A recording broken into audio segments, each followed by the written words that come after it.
any teams here, but we need to end the game, you know? Yeah. Just need the ending, that's all.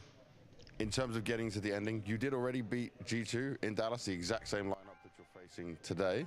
Do you feel like you have extra confidence, and even if it gets difficult, even if they win a crazy round, do you feel like, okay, we know what we need to do, we must be in playoffs?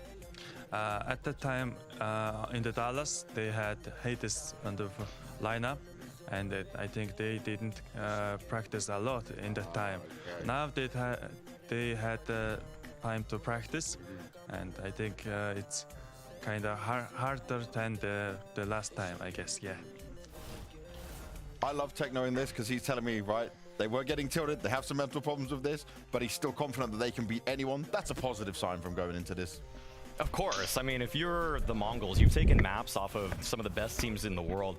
At Dallas, they took a map off of Vitality, so they're no slouches. They're coming into this one as the favorites. One very, very quick point about the veto that just went by.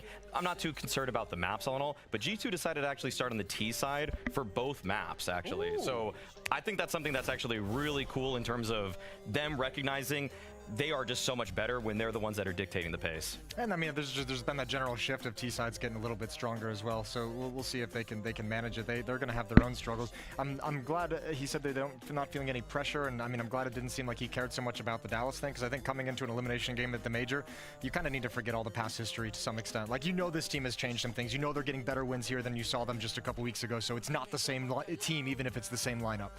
And looking at that same lineup in G2, we got to touch on, I think, a player you've been super positive about over and over again here, Maui, Heavy God. Heavy God is not having the best major so far, and he is a guy that I've rated extremely highly ever since he got on OG, playing through the open qualifiers of the major with them, playing on Cloud9, switching up a bunch of his roles throughout all of the teams that he's ever been on. He's been such a stable force for them because at the very beginning when he joined G2, he was limit testing a lot. He was trying to see, what can I get away with? How can I push? How can I get in the face of my opponents, impose my abilities? I feel like he's now reaching a point where he's playing the best teams in the world, and he started kind of losing that sense of himself, like, where